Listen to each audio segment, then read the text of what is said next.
Bonjour, nous sommes ici au cœur de la galerie d'exposition de Pierre-Vive, fermée en raison du contexte sanitaire, mais nous espérons fortement vous retrouver à partir de la mi-mai. En attendant, le département de l'Hérault vous invite à l'exposition Je suis ton père, exposition en ligne pour le moment. 11 artistes contemporains, des photos, des vidéos, des conférences, des interviews et une visite 360 degrés qui arrivera très prochainement pour être au plus près des œuvres. L'idée, c'est bien sûr de continuer à proposer une offre culturelle, digitale pour le moment et on l'espère en présentiel au plus vite. Je vous présente Marc Atala, commissaire de l'exposition, directeur de la Maison d'Ailleurs et professeur de lettres à l'Université de Lausanne. Marc, comment allez-vous ? Ça va pas mal, je crois. Beaucoup d'artistes, beaucoup de techniques, beaucoup de propos sur cette thématique de Star Wars. Alors, comment la saga imaginée par George Lucas est devenue aujourd'hui ce mythe moderne ?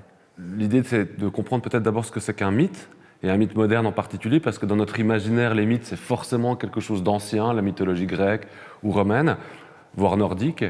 L'idée de l'exposition, quand j'avais conçu l'exposition il y a quelques années maintenant, c'était de pouvoir justement réfléchir à ça, se poser ces questions-là, en se rendant compte par exemple que des phrases comme « je suis ton père », et c'est pour ça que l'exposition s'appelle comme ça, sont des phrases qui, lorsqu'on les dit, va assez rapidement enclencher la référence à Star Wars, alors que la phrase en elle-même ne comporte aucune composante qui fait référence à la saga de George Lucas.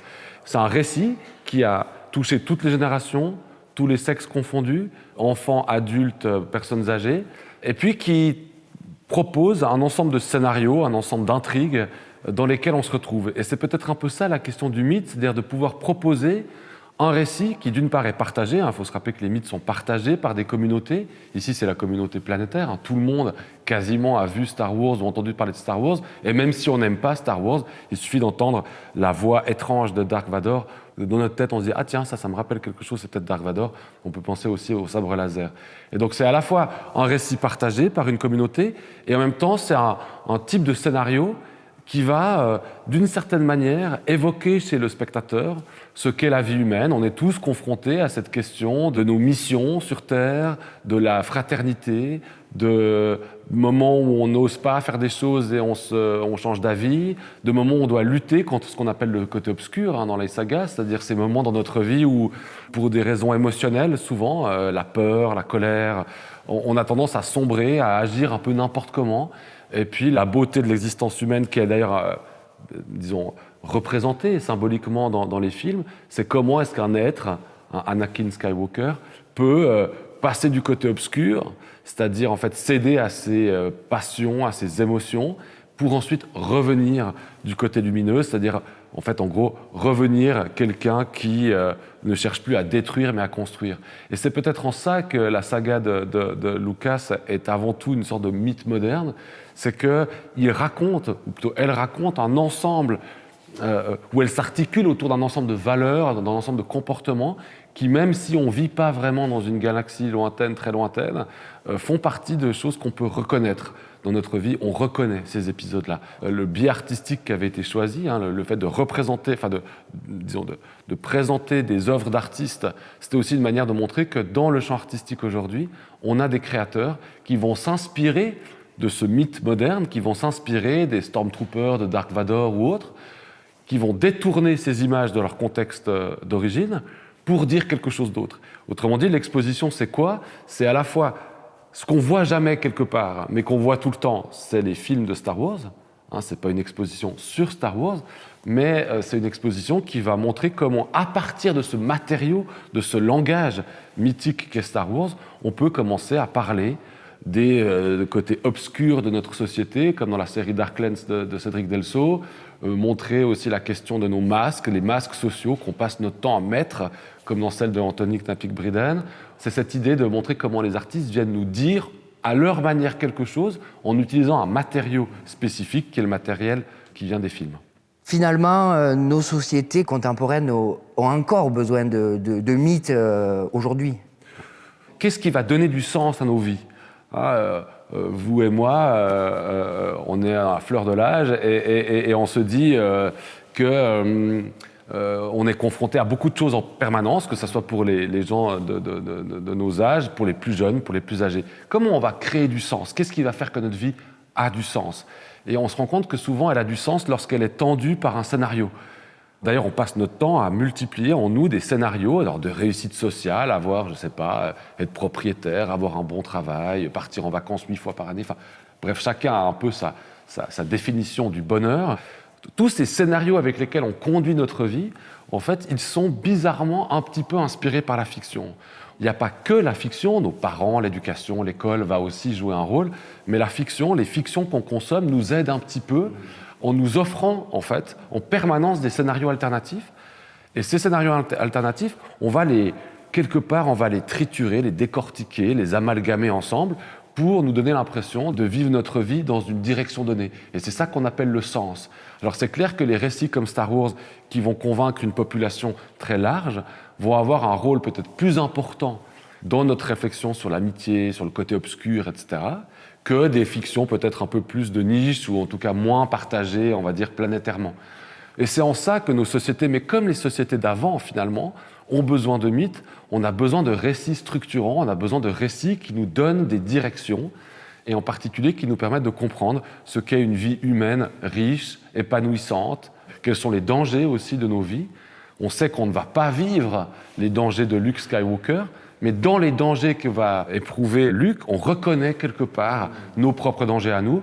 C'est juste qu'on ne sait pas comment les affronter, ces dangers. Finalement, pas besoin d'être un dingue de Star Wars pour venir voir cette exposition. Je ne sais pas si vous êtes un fan absolu ou pas, mais finalement elle est ouverte à tout le monde, puisque c'est aussi proposer un questionnement.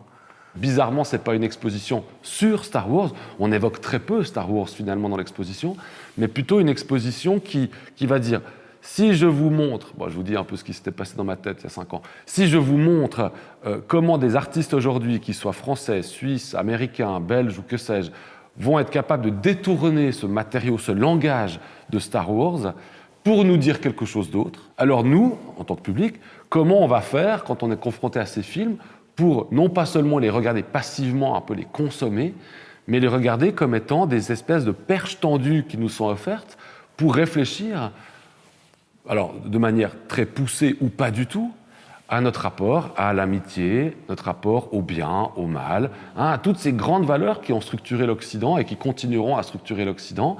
Vous voyez, cette espèce d'aspect manichéen des mythes n'est pas d'abord là parce que c'est facile et c'est réduit à quelque chose pour enfants ou pour ados, mais ça permet de structurer des questionnements qui sont à peu près ceux qu'on a dans notre vie. Dans notre vie, on a vite tendance à penser qu'il y a le bien et le mal.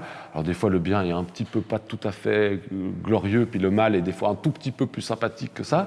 Mais finalement, on a quand même un peu tendance à diviser le monde de cette manière-là. Et les mythes vont nous montrer comment on peut revoir un petit peu cette subdivision, comment on peut réfléchir autrement au mal, comment on peut donner du sens. Et d'ailleurs, quand on re-regarde les films, on re-regarde plus la saga de la même façon. On fait un pas de côté, on essaye de s'élever, et il y a plein de questionnements qui nous viennent assez passionnants, qui sont assez finalement propres à chacun. Oui, parce que une des missions que se donne ce musée, qui s'appelle la Maison d'Ailleurs, que je dirige en Suisse, ça part d'un principe très simple, c'est qu'au XXe siècle est né, fin 19e, début du XXe siècle, est né quelque chose qu'on connaît tous parce qu'on baigne dedans, qui s'appelle l'industrie populaire ou l'industrie culturelle. Autrement dit, la diffusion massive de contenu, qui soit du livre, de la bande dessinée, du film ou autre, qu'on a longtemps caractérisé, en tout cas dans les pays francophones, comme étant populaire au sens pour enfants ou pour les masses. Et toutes les expositions qui sont montées par la Maison d'Ailleurs sont des expositions qui s'appuient sur la culture populaire, parce que le patrimoine du musée, ces 130 000 objets aujourd'hui, sont des objets qui proviennent de cette industrie populaire, qui a produit en masse oui, certains sont dans l'expo, là, certains sont dans l'expo, et tout ce patrimoine, finalement, il raconte une histoire assez complexe, ou plutôt plein d'histoires relativement complexes, qui est comment notre imaginaire contemporain est pétri de cette culture populaire. Et cette culture populaire, du moment où elle nous pétrit, du moment où elle nous travaille de l'intérieur, elle va avoir une conséquence ou une incidence sur nos comportements et sur nos pensées. Et donc le fait de pouvoir ressusciter quelque part cette culture populaire, de montrer comment elle s'est créée, d'où elle vient, quelle est la signification de ces récits. C'est une manière aussi peut-être d'éclairer notre imaginaire. Et c'était un peu ça le but. Donc oui, ce que vous disiez avant, c'est-à-dire le fait on ne peut plus voir Star Wars de la même manière, ça fait partie d'un des motifs, on va dire, alors sous-jacents, c'est pas non plus explicite, des expositions qui sont imaginées à la Maison d'Ailleurs et que les gens pourront voir à Pierre-Vive, c'est-à-dire, et si vous regardiez Star Wars autrement? On parle de mythes, on parle aussi pas mal d'inspiration, il y a 9 films et plus. Alors Marc, est-ce que R2-D2 et C3PO sont inspirés de Laurel et Hardy? Est-ce que les grands espaces de la galaxie sont les grands espaces inspirés des westerns? Lorsqu'il fait Star Wars en 77, enfin lorsque le film sort en 77, quand on voit les notes des storyboards, etc., on se rend compte que Star Wars, ou Lucas, voulait clairement faire un mythe familial, c'est-à-dire que c'est ton intention, c'est de proposer un récit à destination des familles, et donc y inclut les enfants, mais permettant aux familles de se rassembler autour du film. C'est pas un film pour enfants ou pour adultes, c'est un film pour les familles, et que pour réaliser ce film pour les familles, il a été puisé dans ses références à lui. Et ces références à lui, c'est à la fois des références très intellectuelles, on peut penser justement à l'importance qu'il confère à l'étude des mythes, en particulier chez un théoricien américain qui s'appelle Joseph Campbell, mais aussi à cette culture populaire américaine, les comic books, les westerns, les films de pirates, les films japonais de Kurosawa. Star Wars, c'est un ensemble d'inspirations diverses qui vont en fait se concentrer dans un film qui essaye d'avoir sa propre patte, son propre style. Et c'est pour ça que oui, les droïdes R2-D2 et C3PO sont souvent vus comme inspirés de Laurel et Hardy, c'est des comiques de situation. C'est aussi bizarrement les personnages les plus humains, parce que c'est les seuls qui rient, qui montrent leur fragilité, qui passent leur temps à dire des choses aberrantes, un peu comme Laurel et Hardy finalement. On va retrouver aussi un ensemble de motifs qui circulent dans l'imaginaire américain. C'est-à-dire en fait c'est un récit qui est extrêmement riche en termes de références et qui a cette espèce de privilège d'être devenu une référence. C'est pas du tout comme ça au départ que se passe le film. Vous savez que Lucas pensait que son film serait un échec. Qu'il a quasiment dû financer lui-même avec quelques amis, parce que les producteurs trouvaient que c'était impossible de faire un film dans l'espace après 2001 de Kubrick. C'est aussi pour ça que Lucas est devenu extrêmement riche, puisqu'il a eu tous les droits d'auteur sur à peu près tout le merchandising, etc. Prenons le photographe Cédric Delceau et la série Darklands. C'est assez troublant, ces photographies. Est-ce qu'on est dans le réel ou dans la science-fiction ? Bon, la question est assez complexe parce qu'on est un petit peu dans les deux. Peut-être que pour mieux comprendre ce que fait Cédric Delceau, un artiste extrêmement connu. D'ailleurs, son premier livre, Darklands, a été préfacé par George Lucas lui-même. Dans la préface, il est dit que Delceau a réussi à capter ce que voulait faire Lucas.